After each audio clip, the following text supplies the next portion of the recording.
Welcome to The Explainer. Today, we're packing our virtual bags for a breathtaking visual journey. But we're actually leaving the ancient cities and sprawling deserts of the Silk Road far behind us. We're heading into a completely different landscape, exploring a side of China that, honestly, a lot of people never get to see. So get ready, because we're taking a deep dive into an absolute masterpiece of nature. Now, you might be wondering, what exactly lies beyond those ancient Silk Road trading posts and the arid deserts of Ürümqi? It's a question that completely flips our perspective of the region. When most of us picture Xinjiang, we immediately think of sweeping sand dunes, right? But if you travel way up into the wild northern reaches, specifically up to the Altai Mountains near the borders of Kazakhstan, Russia, and Mongolia, you enter this totally pristine, wild, alpine environment. And I mean, just look at this. The visual shift is incredibly dramatic. You literally trade dry desert for deep alpine forests, mist-covered lakes, and that crisp, cold mountain air. What we're exploring today isn't just a standard travel itinerary. It's basically stepping into a nature documentary. This is Kanas. It's often called China's alpine wonderland, and it's widely considered the absolute ceiling of domestic travel in the country. The core geographical ingredients here are just stunning. We're talking about incredibly dense alpine forests, fast-flowing emerald lakes, towering snow-capped mountain peaks, and these wonderfully preserved traditional wooden villages sitting right in the middle of vast, golden autumn grasslands. Put all that together, and it's easy to see why Kanas is the undisputed crown jewel of the north. Moving into Section 1, ascending the Fish Watching Pavilion for the macro view. Okay, let's dive into this. To really wrap your head around the sheer scale of Kanas, you've got to see it from above. We're starting with the region's highest and most famous vantage point. But getting that macro view, you really have to earn it. The number you're seeing, 1,068, well, that's the exact amount of wooden steps you have to climb to reach the Guanyu Tai, or the Fish Watching Pavilion. It's perched way up on Camel Peak at an altitude of over 2,000 meters.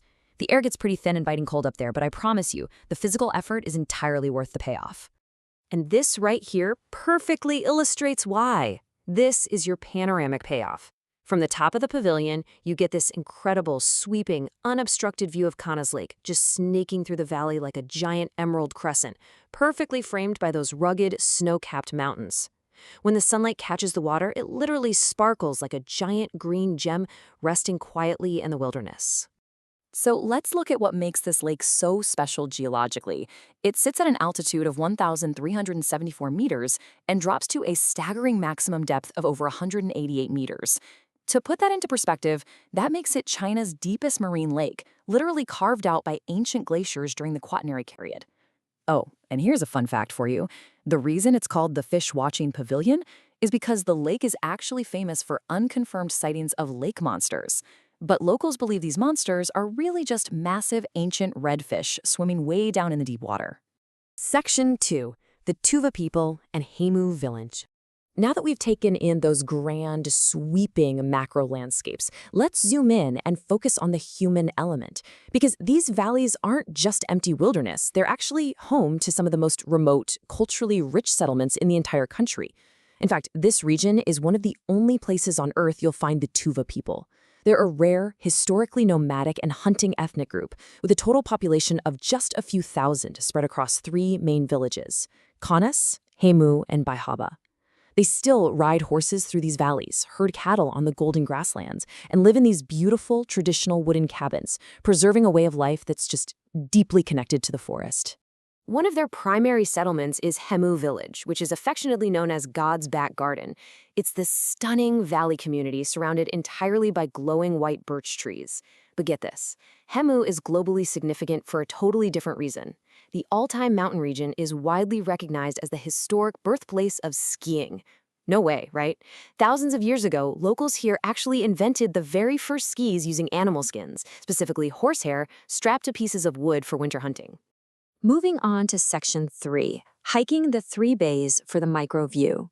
Let's step right into the action and see how this builds out our adventure. We've seen the lake from the towering peaks, and we've explored the historic villages. Now we're going to totally shift our pacing, step off the tour buses, and descend directly into the intimate, immersive hiking trails right along the river. If you're visiting Kapados, this is without a doubt the ultimate tourist hike. It's a route along the fast-flowing Kapanos River that takes you through the 3 bays. You'll start up at Shenxianwan, or Fairy Bay, make your way down to the famous Moon Bay, and finish up at Wolong Bay. It's a perfect chronological flow of absolutely breathtaking, up-close scenery. So your hike should start right here at Fairy Bay.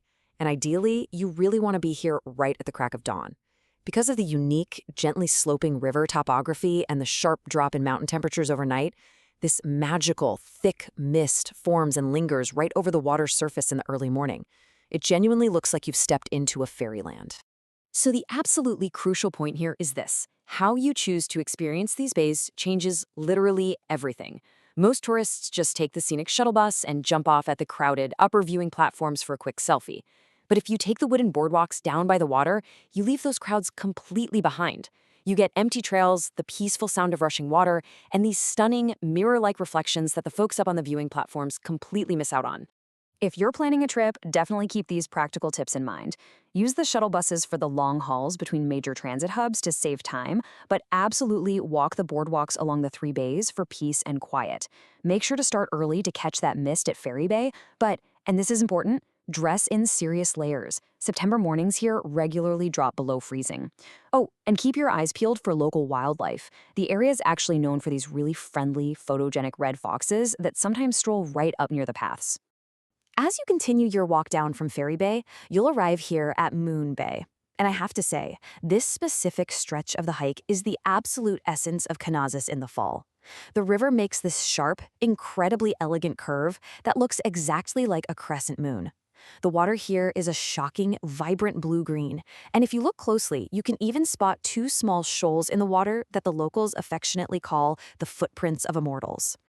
And our final section, Section 4, an autumn oil painting. As we wrap up today's explainer, we really need to talk about the visual aesthetic that makes this specific season so famous. Autumn in Kanas, particularly in late September, is this incredibly fleeting window of time that transforms the whole region into something totally otherworldly. I think this quote captures it perfectly. The landscape here doesn't just look like a pretty photograph. It literally resembles a heavy, textured oil painting of reds, yellows, and greens intertwining. When the autumn winds sweep through, they bring this vibrant palette of colors, turning the entire valley into a masterpiece. It honestly feels as though a painter took a brush directly to the mountainsides. And this crazy visual contrast is actually driven by the unique botany of the Altai Mountains. You have towering dark green Siberian spruce trees mixing right alongside deciduous larch trees. And in the fall, those larch needles turn a blinding, bright yellow. When you layer that vivid yellow and deep green right against the crisp blue-green glacier water of the river, wow, you get this multi-layered color contrast that photographers literally travel from all over the world just to capture. So, what does this all mean for us? I'll leave you with this final thought. In our modern world, constantly surrounded by concrete cities, endless traffic, and staring at glowing screens all day, what is the true value of escaping to an untouched, golden wilderness like Kanas? It reminds us of the raw, pristine beauty of the natural world. Kanas isn't just a scenic tourist spot, it's a sanctuary. It's a place that challenges us to slow down, breathe the cold mountain air, and really appreciate the quiet majesty of nature. Thank you so much for joining us on this explainer today. And as always, keep exploring.